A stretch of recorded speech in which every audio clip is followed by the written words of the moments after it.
Hello guys and girls, and welcome back to another episode of Seb Talks Sports, sponsored by Hoopin and Luton, the place to go to for your favourite new and vintage jerseys and apparel from all things basketball. That intro music and podcast theme was created by All-Pro New York Giants running back, now music creator and friend of the show, David Wilson. Go and check him out on all of his social media platforms at Fourstone Running on Twitter and Instagram, and his music under David E. Wilson across all good music streaming services. He's free for business, so drop him a message if you want some beats for your podcast, adverts, commercial, absolutely anything you need. Before I get into this episode, I just want to say that if you're not already following Seb Talks Sports across all platforms, then please do. You can find me on Facebook, Seb Talks Sports, YouTube, Seb Talks Sports, Twitter at Seb Talks Sports, and Instagram, where I'm primarily active. Again, it's at Seb Talks Sports. Today I've got a very special guest on my podcast, one of the greatest players in franchise history of my favourite NFL team, the Jacksonville Jaguars. A hard-hitting safety who manned the Duval secondary for 9 seasons, totting up 640 total tackles in teal, ranking 16th on the Jaguars All-25 list in 2019. It's none other than the great number 20, Double D himself,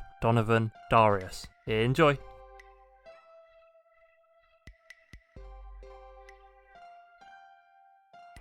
My guest today is one of the greatest Jacksonville Jaguars in franchise history. A hard-hitting 9-year starting safety who racked up 640 total tackles in teal, ranking 16th on the Jaguars All-25 list in 2019. It's an absolute pleasure to welcome Double D himself, Donovin Darius, to Seb Talks Sports. Donovin, how are you? I'm doing good, man. Thanks for having me, Sebastian. You're very, very welcome. Thank you very much for coming on my show. No problem at all, man. Congratulations, like I said, on all the good work you're doing. Appreciate that. Thank you very much. Okay, so I'd love to go right back to the beginning to start with. So what are your earliest memories of football, obviously being born and growing up in the northeast of America? And what in particular was it that made you truly fall in love with the game? Well, for me, man, like I said, I love football. You know, we grew up in Camden, New Jersey, you know, where we had our little youth Pop Warner football teams. It's funny, one story that I get to tell people is that I never got a chance to play football until it was free, you know, because we couldn't afford the $35 that it cost to play Pop Warner. So I used to play in the park. I remember playing with the older guys, you know what I mean, sharpening my skills, acting like I was Bo Jackson, you know, just trying to be so, modeling and admiring Randall Cunningham and a Philadelphia Eagle fan. And so that was my upbringing, just really in the park, before school, after school, you name. Whenever I can get a football in my hands, I got a football in my hands, and we would just go out and play and just try to have a great time with it until 9th grade. It became, like I said, I started playing high school football, which was new to me, the organized part of it, and with all the equipment and everything. So I've been on a journey. So it's interesting how it ended. You know, the success that I had from the time that it ended to when I started, man, it was a large gap, but it was a lot of learning. Yeah, absolutely. After your days at high school, you had an awesome college career, of course, which I'd like to talk about very quickly, because you spent 4 years on the field at Syracuse in the secondary, finishing your time on the orange with 379 total tackles and 12 picks, 7 of which came in your senior season, of course, and you earned consecutive All-Big East honors, as well as the conference's Defensive Player of the Year award in 1997. So how much did you enjoy your time at Syracuse, both on and off the field, and how crucial was that knowledge and experience to you when turning pro? It was very, very crucial, very crucial. I think, college is when you go from a boy to a man. You really grow into yourself. I remember my first year being there, I was like, man, in front of these 55,000 fans in the Carrier Dome, you know, it was amazing to be able to go out and play in front of a fan base such as that. You know, I redshirted my first year, so I didn't get a chance to play. I got a chance to, and I'd always encourage young athletes, if you get a chance to redshirt, you know, because, you know, that gives you the opportunity to practice without having to perform. You got a chance to learn the game. You got a chance to get on that platform and get your body acclimated, get adjusted to the school, the classroom, everything, you know, and then you get a chance to the next year go out and try to, you know, add some addition towards the team's performance. And so it was great for me, man. I redshirted my first year. My second year, I was on special teams and third down packages. And my third year, I started as the free safety, you know what I'm saying? And then, of course, the fourth and my fifth year, I started as a free safety as well. But I had some interesting things happen while I was playing, you know what I mean, Syracuse beyond football. You know, one of the things was not only just having that great experience, but having my brothers, I know Disney has this movie out called Safety, where a guy from Clemson brings his brothers to live with him. Well, that was the true story. I brought my two brothers to live with me, who were high school athletes, because their living at home was not safe, and so they came and lived with me on campus. Then we moved off campus, and so again, it was a great experience. I'm grateful for the academic and the athletic and the administrative staff on everything that they helped me to accomplish that within the family. But I just say overall, just again, college was just, I kind of prefer, in a way, not discounting the money, but college sports over professional sports, because it's interesting about college sports is like you really are learning and you really are growing, and you really can see the disparity between the differences of experiences with people, on these different levels. And so, and the excitement and the emotion behind it all, that experience is great. So I had a great college experience. I had an opportunity my junior year to come out, and go professional. As I mentioned, I had my brothers with me, and I wanted to try to capitalize on how fast can I get to a job, being the NFL. So I remember calling several NFL football teams, asking them what did they think about me coming out, into the draft. And I remember specifically Washington Redskins, one of their personnel called me back and said, you know what, Donovan, we think that you're pretty good. I was a redshirt junior at the time. He said, but I think one more year would not hurt you. So I decided to come back. Good thing I did, because I had that all Big East, all American season, and one first round, to the Jacksonville Jaguars. Nice one. Great story. Okay, and then of course, after your college career, let's talk about the night of the 18th of April, 1998, the NFL draft. And in a first round featuring Hall of Famers Peyton Manning, Charles Woodson, Randy Moss, and Alex Vaneka, you were selected with the 25th pick by the Jacksonville Jaguars as Tom Coughlin picked up the phone and asked you to join the secondary of a new franchise that had already achieved great success despite only existing for 3 seasons at the time. So I'd love to know, how much were you in contact with Jags prior to them picking you on the night, and what did it mean to you and your family to be drafted? Well, for one, to go through the whole combine process and to go through the whole interview process was something that was just mind-blowing. The fact that you have these teams, these multi-billion-dollar teams from all over the country that's coming in looking at the talent, something that used to be a sport, now they want to turn it into a job. And so just meeting with the different coaches, Bill Cowher, Tom Coughlin, you name it, all these Marvin Lewis, all these coaches, just it was mind blowing. Like because it was a kid from Camden, New Jersey, who had never experienced some of these things, and now all of a sudden got a chance to experience this on something that he looked up to for so long as a Philadelphia Eagle, fan, was amazing. And so when it came close to, getting drafted and stuff like that, we had our personal workout days. I worked out personally for several, for a lot of teams, and I got a chance to sit down with Coach Coughlin.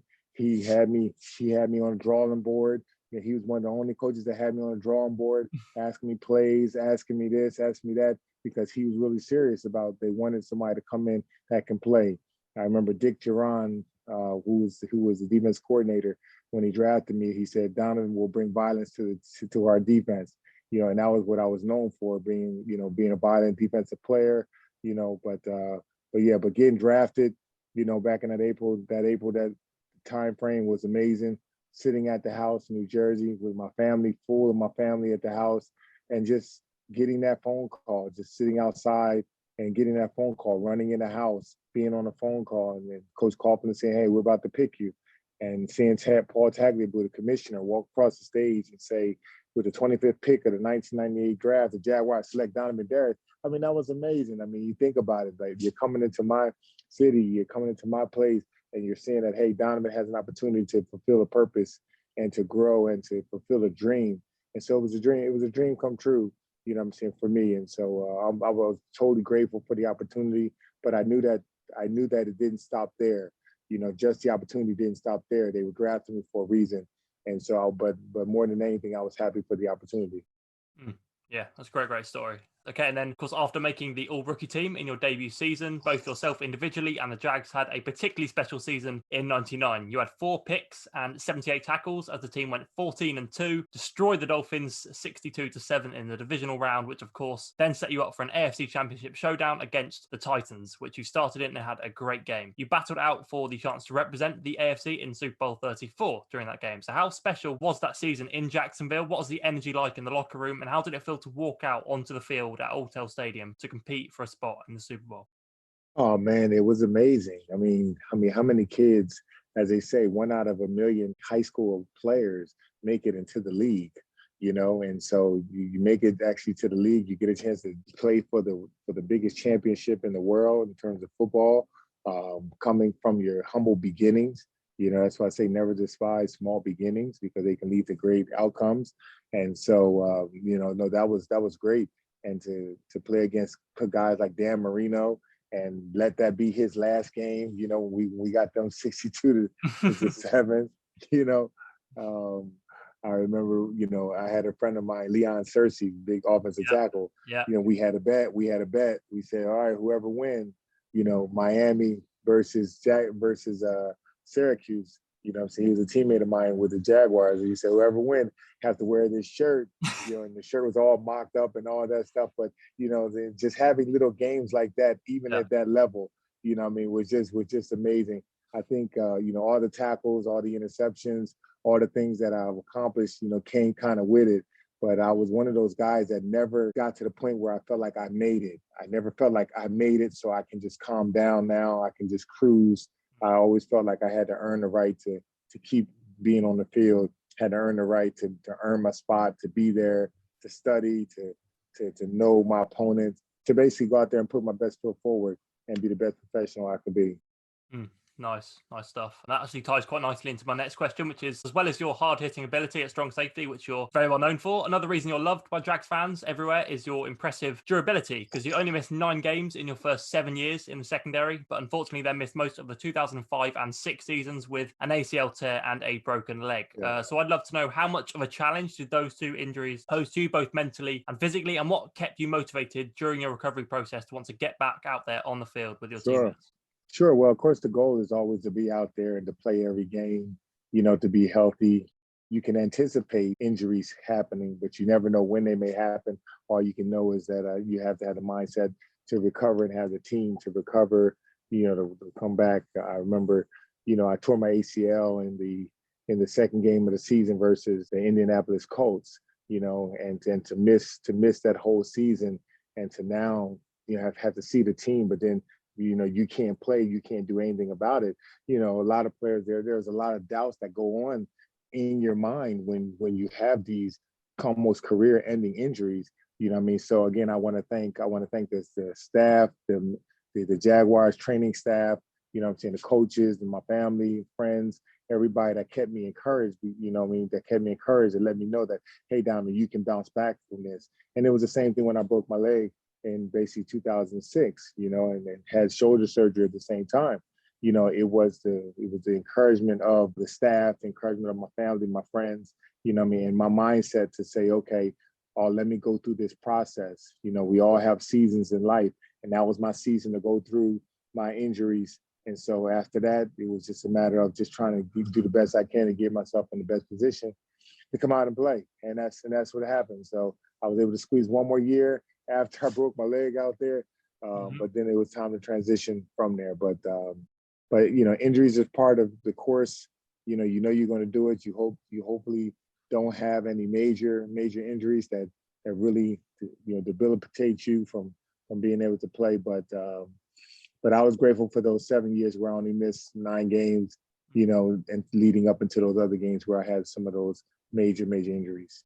Yeah.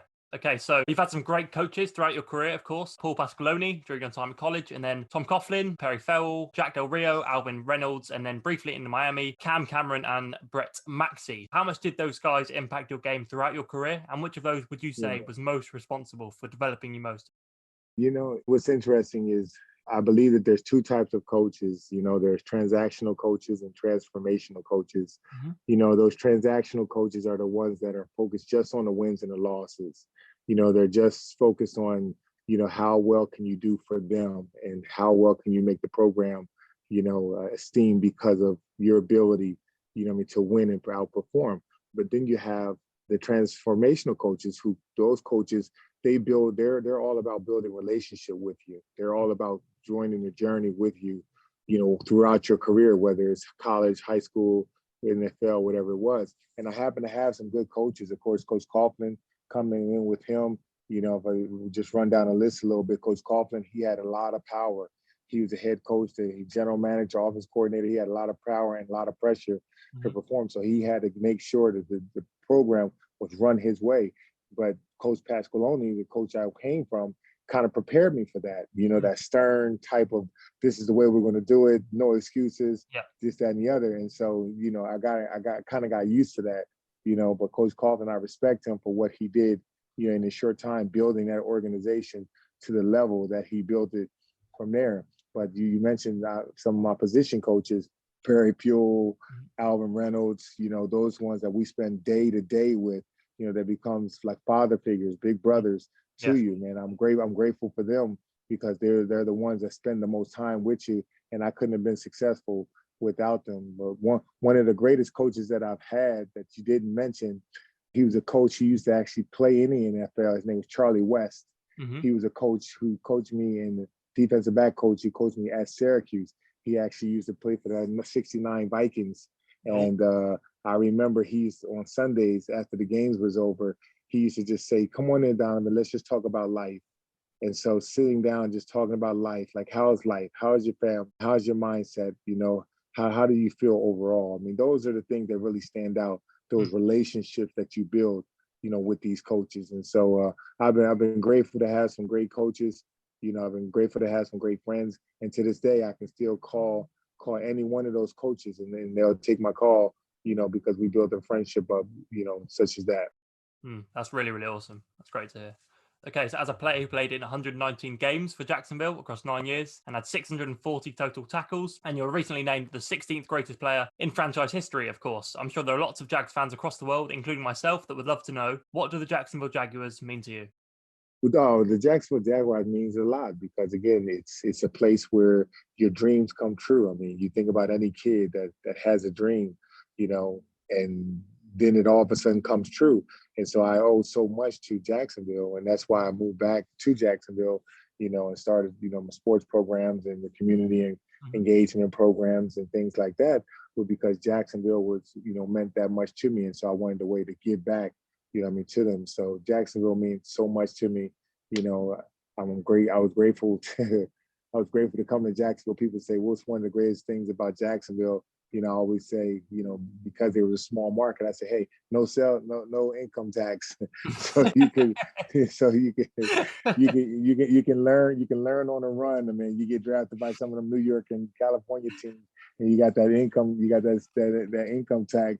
You know what I'm saying? It has a way to kind of take away some of the zeal a little bit, but just the overall, just playing in front of the crowd, the fact that they were a young team, I was able to be part of a legacy to build up this team. I was fortunate when I was named number 16th all-time player in the history. It just showed to me that the recognition that the fans recognized that I was here, for the right reasons, and that I wanted to leave a legacy on the field as much as I can. Nice answer. Okay, it's been great to see the work you've been doing since retiring from football. You earned an MBA at Jacksonville University, founded the incredible organization, the Donovin Darius Foundation, and started doing empowerment speeches on social media, which I've recently started tuning into and I'm really, really enjoying. So keep those up. So what is it you particularly love about giving back and sharing your experience with others that keeps you busy during your retirement? And where do you see the foundation and yourself 10 years from now? Well, I think, it all goes back to my childhood. My mom had 5 kids by the age of 22, and I'm the middle child. And so growing up, we grew up in poverty. We didn't have much, but what we did have, we took advantage of them. And my mom always let us know that we had each other. And so there's certain organizations like that I can recall that's really stood up and really helped us, gave us places and outlets to go, even though we didn't have much, places like the Salvation Army, which was right around the corner. So I got a chance to model and look at what the Salvation Army did, and how they gave us a place, they provided food, or they provided, fun and activity, and, just a time. And I said, you know what, because of my experience with there, I wanted to use the platform that I had and use the name and the platform to be able to create and turn that around and help the community itself. And so since I came here to Jacksonville, I've hosted over about 40 something life camp events where I would bring people to the stadium, show them where my dreams came true. We would have a big event built around a theme. The theme could have been about financial literacy. It could have been about daring to dream. It could have been, for military, whatever it is. It could have been about the family paying it forward. So again, it was really using the platform. My mindset was, how can I use my platform to not only go out on the field and make a dream come true there and earn money through that, but how can I use it to pour back into the community? And that's where we started with the Donovin Darius Foundation and creating those life camps for the family as a whole. I also said, you know what, how can I use my expertise and my degree, exercise science, and then help these young football players?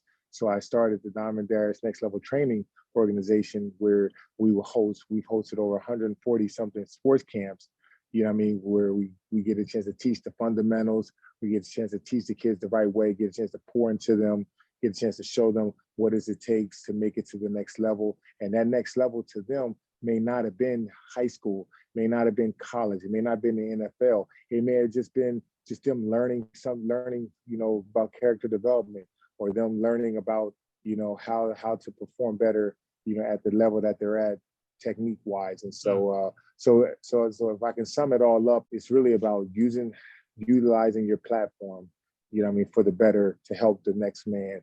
And so 10 years from now, you ask, I don't know how it's going to happen next 10 years from now, but I do know that I love teaching and encouraging. So those empowerment sessions that we still do online, are just ways in which to connect with people. So it's really about loving and motivating and connecting with your neighbor, and just walking it out from there through love. Yeah, 100%. Great answer. Okay, Donovan, I'd love to end with some quick fire questions. You ready? Sure, man. Let's do it. Okay, favorite takeout food? Oh, man, I'll say Jamaica, Ethiopian. Nice. Okay, dogs or cats? Dogs, man. Dogs, okay. Favorite music artist of all time? I'll probably wind up saying Barry White. Nice choice. Okay, favorite sports movie? Remember the Titans. Yeah, solid choice. Okay, I know you're usually the one obviously doing the hard hitting on the field, as we all well know, but did you ever have a welcome to the NFL moment? And if so, who gave it to you? As I mentioned, they brought me to this league, to this division, because in this division they had players, running backs such as Corey Dillon, 6'1", 230. They had Eddie George, 6'4", 240. They had Jerome Bettis, 6'3", 260.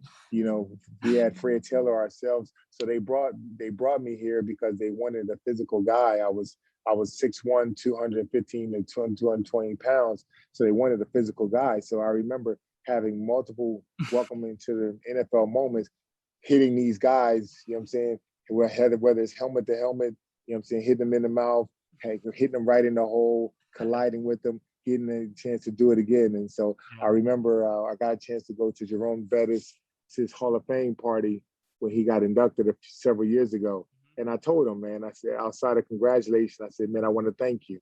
I want to thank you for bringing out the best in me, because me getting a chance to prepare against you and to play against you was an honor. You was one of the best, you were one of the best guys that I got a chance to play with and play against. And so I want to thank you for that. Yeah, that's awesome. Awesome to hear. While we're on the topic, who was the recipient of either your favorite or the hardest hit you ever delivered at strong safety?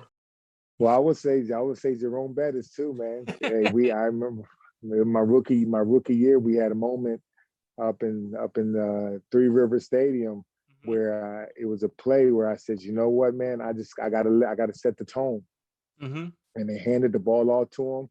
I happened to be free safety, and I just came down and I just hit him, and then he stepped back and went down on the ground. So it was like I stopped the bus, man. The bus stopped here. So but it was, like I said, it was lovely. Like we would go back and forth, but that was one of those moments that really stood out to me. Great stuff. Great stuff. Okay, hardest worker in the weight room. Hardest worker in the world. Hopefully, I would say it was me, Mm-hmm. but I would say TJ Slaughter. Even to this day, he's still chiseled, just as if he was still playing. You know what I'm saying? He make you jealous, just looking like, man, dude, like you ain't got no game tomorrow. But but he was a hard worker in the weight room. Nice one. Okay, funniest teammate you've ever had. Funniest teammate I ever had, I would say Kyle Brady. You know, Mm. Kyle Brady they used to do this mango skit on Saturday Night Live, and Kyle Brady, every bit of 6'7" of himself, would get up and act like he was Mango. And, you know, it was just funny. And then he used to do a lot of imitations of Coach Coughlin in his speeches, and he used to always keep us laughing. Awesome stuff. Okay, best locker room prank you ever saw. Oh, you know, this actually wasn't a prank, but Mm-hmm. I remember one year Jack Del Rio brought in a log Yes. into the locker room because he wanted to keep us the theme, talking about keep chopping wood. Well, the axe that he had was a two-edged sword axe. So I remember one time I used to swing. I was swinging, and then it bounced off of the wood and bounced back and just barely missed my leg. And so I said, man, I'm not dealing with that ever again. Come to find out, about a day or a couple of days later, Chris Hansen, our Yeah. punter, Mm-hmm. actually did the same thing, hit the axe, and it came back and wound up cutting his leg, and he had, you know, wound up ending his career for that. So it wasn't really a prank, but, you know, the joke, there was no joke on anybody, but it was a serious injury that I saw that didn't start out, as anything funny. Yeah, yeah. Okay, was there any reason for selecting number 20 as your number of choice? Obviously, throughout your time at Syracuse. Sure. I mean, I was in high school, I was number 20. Mm-hmm. I was number 20 in college, and I was number 20 in the league. And so that number just kind of stayed with me. You know, it just got known as number 20. I used to think that I was going to try something different in college. You know, the college guys, number ones, number two, number threes, those were the big numbers. But number 20 just kind of sat with me, and it became a household number for me. Nice one. Nice stuff. Okay, who is your favorite safety currently playing in the NFL right now? My currently playing right now, well, Earl Thomas, like I said, he was one of the safeties. I know he's at the end of his career, but what they were doing with the Legion of Boom Mm-hmm. over there at Seattle, you know, I still, you know, look and say, you know, he was kind of the director of, you know, the things that was going on out there at this TU defense. And so Earl Thomas. Nice choice. Sorry, I know you said you were an Eagles fan growing up. So as a kid, which NFL player was your favorite to watch on the TV? I was Randall Cunningham, man. Of course, man. One of for me, one of the first black quarterbacks to not only was he able to throw the ball, you know, a mile, Mm-hmm. but he was able to, once he pulled it down and he ran it, he was one of the first running quarterbacks. And so, so a funny story is, I remember near the end of his career, he started to play with Dallas, and I was still playing with the Jaguars, and I wound up getting an interception off of him.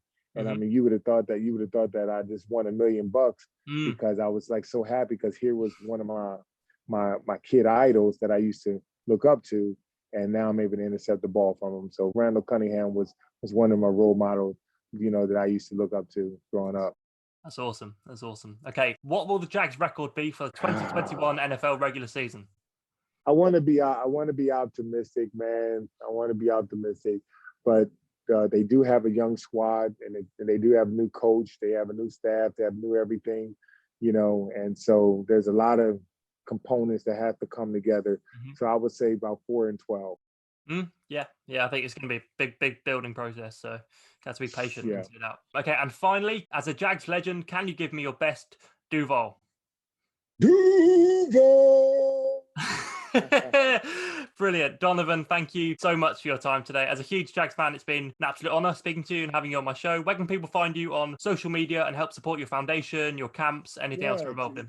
Sure, most definitely. You know, DonovanDarius.com, you know, on the internet, and then Donovan Darius public page on Facebook, you know, Instagram, Donovan Darius Empowers. They can see that, you know, it's the Donovan Darius Foundation, you know. So again, just get connected with me. You know, like I said, they can go to YouTube, Donovan Darius Motivates, you know, on YouTube. Definitely subscribe to there. They'll see a lot of videos, and we do different topics on all different types of things that are encouraging, hopefully, and relative enough for people to benefit from. Awesome stuff. I'll make sure to leave all the links down below so people can find it all and check it out. Donovan, once again, thank you so much and have a great day. Thank you, man. I appreciate it. Thanks a lot, Seb. And there he goes, the brilliant Donovin Darius, one of the greatest players to ever don a Jags jersey, and a man who would be near the top of most people's lists of players they'd least like to get tackled by. Donovan could deliver a hit, to say the least. As well as still being loved by Jags fans everywhere, Donovan continues to do great work off the field at current, so make sure to go and check him out, as well as his fantastic foundation on all of his online platforms. All the links you need are in the description of this episode. I've got many more great guests coming very soon, so stay tuned right here on Seb Talks Sports. And to take us out as usual, here's another brilliant track by All-Pro New York Giants running back, turned music creator and friend of the show, David Wilson. Catch you soon, guys.